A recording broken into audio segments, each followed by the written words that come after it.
Hi, I'm Doug Austin. I'm the editor of eDiscovery Today, a daily blog about eDiscovery, information governance, cybersecurity, data privacy, and artificial intelligence trends, best practices, and case law. Welcome to another edition of eDiscovery Today's Thought Leader interview series, where we interview thought leaders in eDiscovery and related legal technologies. Today, we're conducting another thought leader interview by video, and we've got a guest whose company has had a couple of exciting announcements over the past week. Dave Ruel, VP of Product at Hanzo. Welcome back, Dave. Thank you, Doug. I appreciate it. Several days ago, Hanzo announced Spotlight AI, the market's first tool designed for automated conversational relevancy assessment, addressing a primary concern in eDiscovery. Not only that, but Hanzo has already won the Best Use of AI for eDiscovery Award in the 4th annual LegalTech Breakthrough Awards for its innovative Spotlight AI solution. That award was presented by LegalTech Breakthrough, which is a leading independent market intelligence organization. What, Dave? No champagne? It's right here, Doug. I just didn't want to drink Okay, while all we were right. on the camera My here. bottle's in the mail. I know this. No worries. Well, so first of all, congratulations to you and Hanzo for announcing the release of Spotlight AI. So Thank you. what Thank you. so what is Spotlight AI and what benefits and capabilities will it provide for eDiscovery professionals? Awesome. Great question. Thanks, Doug. I appreciate that. Yeah, really, I think you kind of touched on a little bit in just the intro piece. Spotlight AI is really what we're calling a relevancy engine built into Hanzo Illuminate.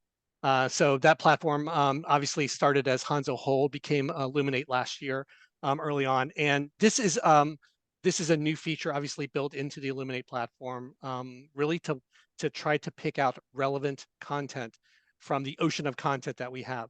So we're leveraging LLMs to help elevate the most relevant or potentially relevant information really to the top of your data stack, so that you can concentrate on that information first and not have to go through the, as I said, oceans and oceans of content that's there. There's so much noise. We talked about this in multiple kind of venues and events.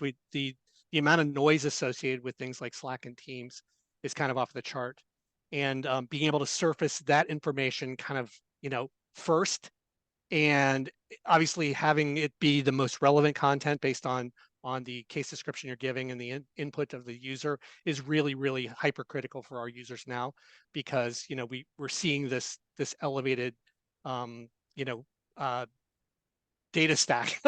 The amount of data that's in the stacks is just massive. We have one customer who said, look, my average Slack collection is over 5 million messages.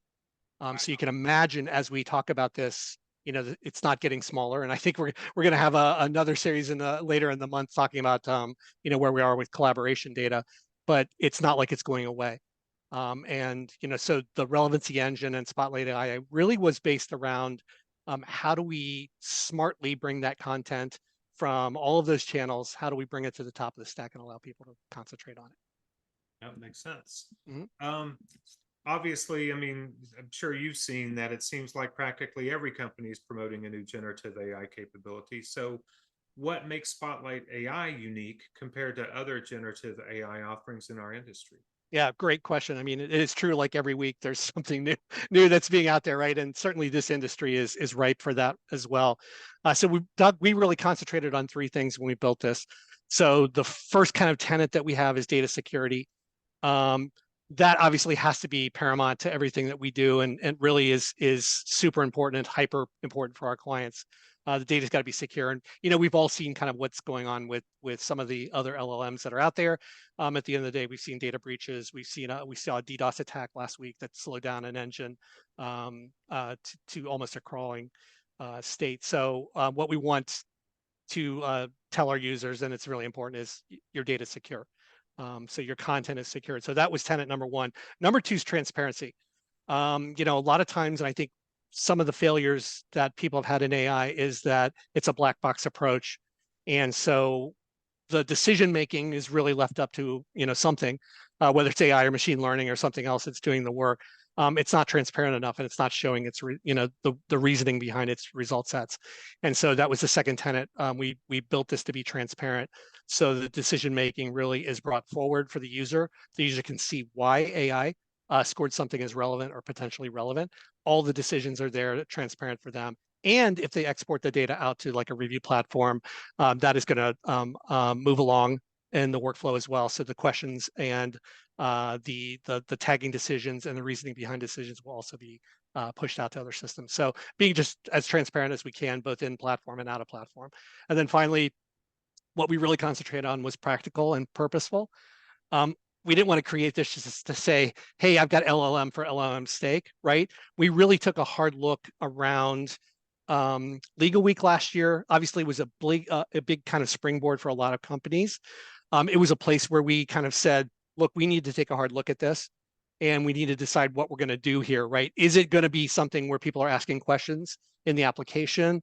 Certainly, there's purpose behind that. There's summaries of long documents. Certainly, that's a really good area for LLMs. But the one place that we thought this was really purposeful and had a lot of real use case was around relevancy. There's so much data in those data stacks, pulling that data out and really getting away from the kind of the keyword based workflows that are out there today. I think a lot of people are really starting to see how keywords can be, they can box you in many ways. And this really does open up that offering a lot more because we now have more intelligence about the content. All right.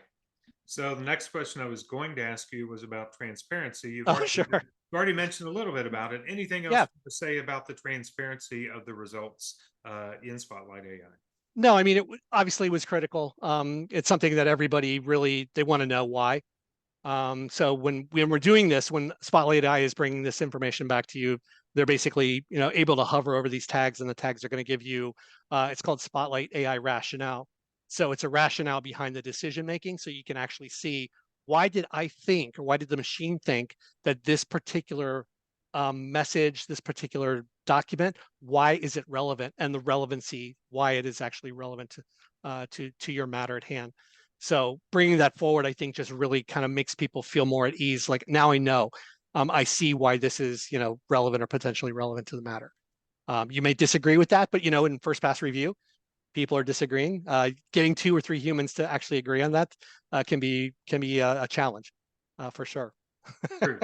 There's no absolute when it comes to responsive as it is anyway. So, Absolutely true. and of Yep. course, understanding the rationale gives you the ability to kind of say, well, wait, no, maybe we need to go about it a different way. Obviously, the questions you ask, it's 2 different results based on what is important, right? Right. Yeah, and it's obviously super important. Transparency is important, but the ability of this thing to not have a bad day, to be really, really purposeful in its relevancy, and we know the questions that are being asked of it. It doesn't care if you had a bad a bad day at work, or if you're tired, or if you haven't eaten. Right. That's one of the areas where you when you really do look at the teams that are put together sometimes, and they look at the result sets behind the people that are doing things like first pass review. Um, yes, I mean, humans have issues sometimes with that. Absolutely. So it's another area where I think AI there's an advantage here.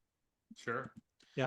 So obviously, eDiscovery is about workflows. So could you walk me through an example workflow of when and how Spotlight AI could be used in a litigation case? Sure, absolutely.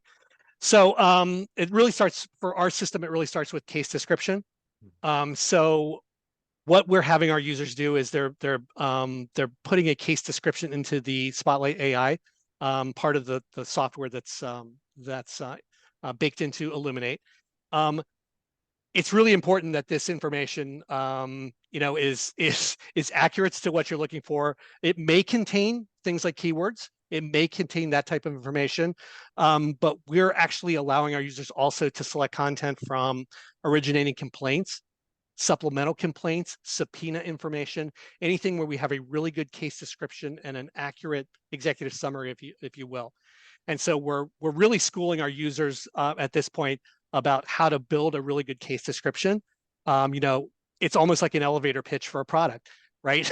how much can you do in, what is it, 10 stories of an elevator? But really putting that case description together, making sure that it has enough content. It's really what you would do if you were a case manager talking to your reviewers. It's really how you're summarizing that particular case.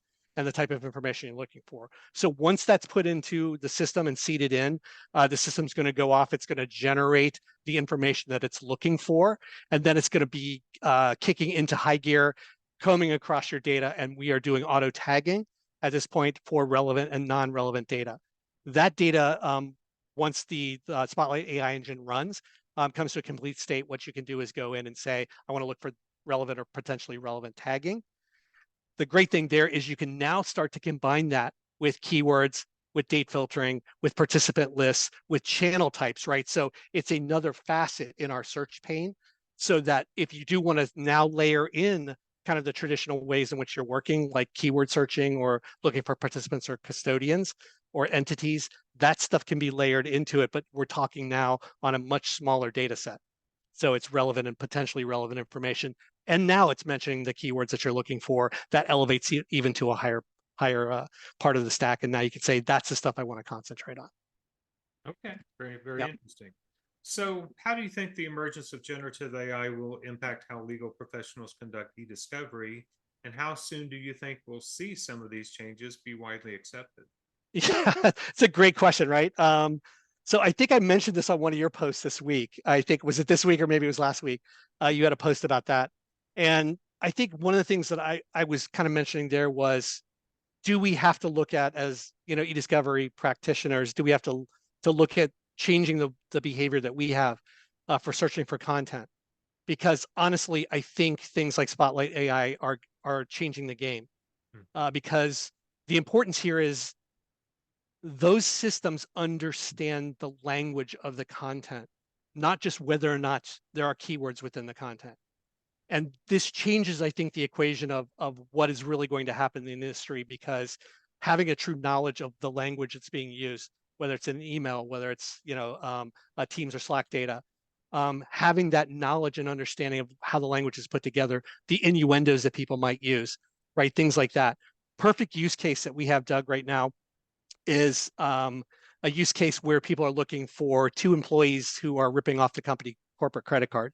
So not true eDiscovery, right? More of internal investigation. Sure. But at the end of the day, someone might normally see that in with, credit card, Visa, MasterCard. They would have a keyword set that they might be looking for.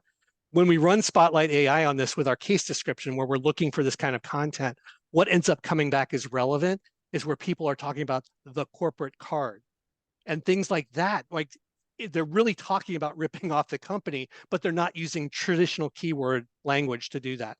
And so this is where I think we start looking at how Gen AI and AI really does change the equation a lot, where we're not using traditional methods. We're really relying on the fact that these things are really more knowledgeable about how people are putting the language together and how they're speaking with each other. Interesting. So, of course, as I mentioned at the outset, Hanzo has already won an award for best use of AI and eDiscovery in the annual LegalTech Breakthrough Awards program. So, what do you think that award demonstrates to the legal community about Spotlight AI? Well, I mean, hopefully it's forward thinking. Obviously, as I had mentioned, I think earlier, purposeful, building an AI tool that actually has purposeful meaning inside the eDiscovery marketplace. I think that's really important, and I think there's a recognition here, obviously, that AI has a really big part to play here in the technology. At the end of the day, all the noise that's out there. I mentioned, how do we get away from the huge stack of noise that we have and getting to that relevant content as quickly as possible? That's what's so important, and that's really what we concentrated on. So I think that's really what this is all about. It's just this realization that AI really does have a part to play here. Okay.